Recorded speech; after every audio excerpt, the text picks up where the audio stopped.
नमस्कार साथियों। कल से मेरे खिलाफ एक स्क्रिप्टेड कैंपेन चलाया जा रहा है। सेम भाषा, सेम बातें, सेम आरोप। ये कोई कोइंसिडेंस नहीं है, बल्कि एक कोऑर्डिनेटेड अटैक है।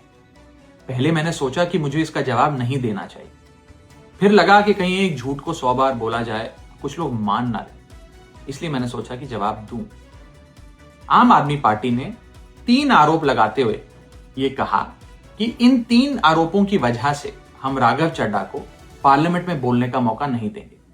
राघव चड्ढा के पार्लियामेंट में बोलने पर रोक इसलिए लगाई गई क्योंकि उन्होंने ये 3 गलतियां करी। मैं एक एक करके इन तीनों पर आपसे बात करना चाहूंगा। पहला आरोप कि जब ऑपोजिशन पार्लियामेंट से वॉकआउट करता है, सदन से वॉकआउट करता है, तो राघव चड्ढा वहीं बैठे रहते हैं, वो वॉकआउट नहीं करते। ये सरासर झूठ है, सफेद झूठ। मैं चुनौती देता हूं, एक इंस्टेंस, एक दिन ऐसा बताइए जब ऑपोजिशन ने वॉकआउट किया हो और मैंने उनका साथ ना दिया हो, मैं साथ में वॉकआउट नहीं किया हो। और पार्लियामेंट में तो हर जगह सीसीटीवी कैमरा है। आप सीसीटीवी कैमरा निकाल कर दिखा दीजिए, दूध का दूध और पानी का पानी हो जाए। दूसरा आरोप लगाया कि राघव चड्ढा ने चीफ इलेक्शन कमिश्नर के इंपीचमेंट मोशन पर, यानी कि मुख्य चुनाव आयुक्त को हटाने वाली जो याचिका थी, उस पर साइन करने से मना कर दिया। दूसरा सफेद झूठ। ना मुझे आम आदमी पार्टी के किसी भी नेता ने इस मोशन पर साइन करने के लिए कहा, ना औपचारिक तौर पर कहा, ना अनौपचारिक तौर पर कहा। और आम आदमी पार्टी के राज्यसभा में कुल 10 सांसद हैं, जिनमें से 6 या 7 सांसदों ने इस मोशन पर खुद ही साइन नहीं किया। तो भला इसमें मेरी क्या गलती? खाली सारा दोष मुझ पर ही क्यों मढ़ा जा रहा है? और इस मोशन के लिए राज्यसभा में कुल 50 सिग्नेचर चाहिए होते हैं, यानी कि 105 विपक्षी सांसदों में से मात्र 50 सिग्नेचर से ये याचिका पूरी हो जाती। तो इतना शोर क्यों?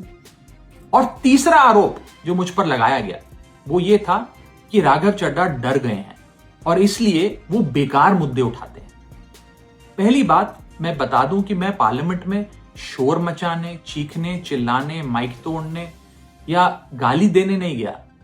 मैं वहां पर जनता के मुद्दे उठाने गया हूं, लोगों की बात करने गया हूं। और मैंने कौन सा मुद्दा नहीं उठाया?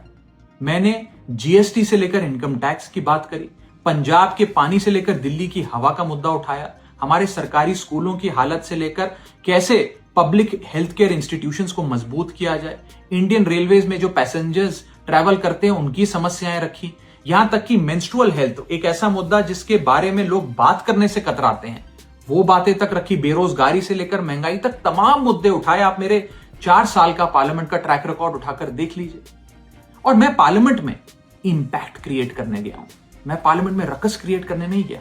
ये टैक्स पेयर के पैसे से जो पार्लियामेंट चलती है, उस टैक्स पेयर के मुद्दे उठाने में पार्लियामेंट में गया हूं।